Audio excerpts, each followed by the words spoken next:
कुछ कहानियाँ होती हैं जो कहीं लिखी नहीं जाती, वो हवा में घुल जाती है, मिट्टी में समझ जाती है और सिर्फ उन्हीं को मिलती है जो महसूस कर सकते हैं।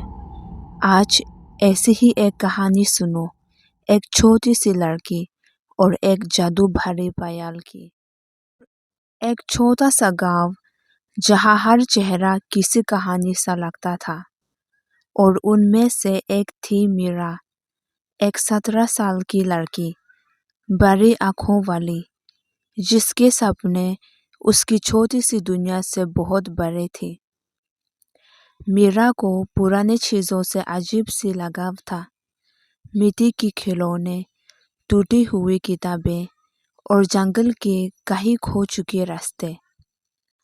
एक दिन मीरा जंगल में लड़कियां छान रही थी जब उसके पैर किसी छोटी सी चीज से टकराए।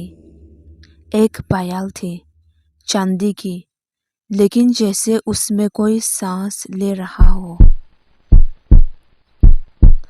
पायल में कुछ लिखा था, पुरानी लिपि में, जो मीरा नहीं समझ पाई।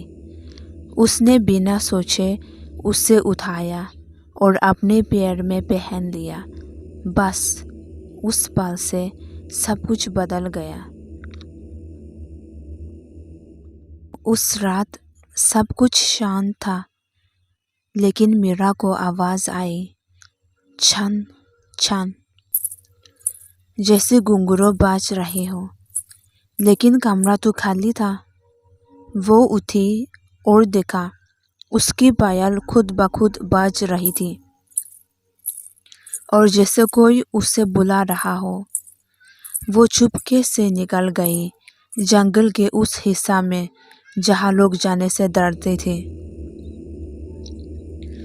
वहाँ एक पुराना टूटा फूटा मंदिर था।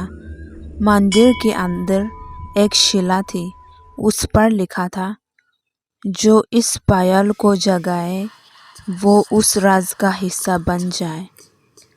तभी हवा तेज चलने लगी और मीरा के सामने एक रोशनी उभरी। एक औरत का चेहरा देखा, सुंदर लेकिन आंखों में दर्द।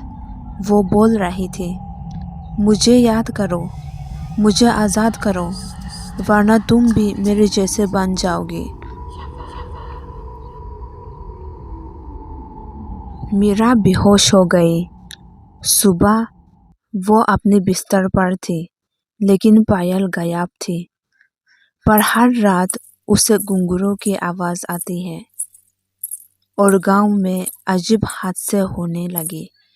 लोग कहने लगा, किसी ने उस पायल को जगा दिया है। और मीरा जानती थी, वो कोई सादी सी पायल नहीं थी, वो एक पहेली थी, एक बांध रूह का बंधन। क्या मीरा उस राज को सुलझा पाएगी? कौन थी वो औरत, और क्यों हर रात उसकी रूह जंगल में भटकती है?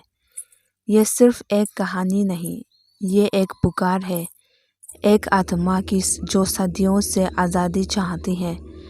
अगली बार सुनिएगा रहस्य लोक का अगला पहले भरा किस्सा, जहाँ कहानियाँ बस कहानियाँ नहीं होती, वो सच होते हैं, और कभी कभी कत्ल भी।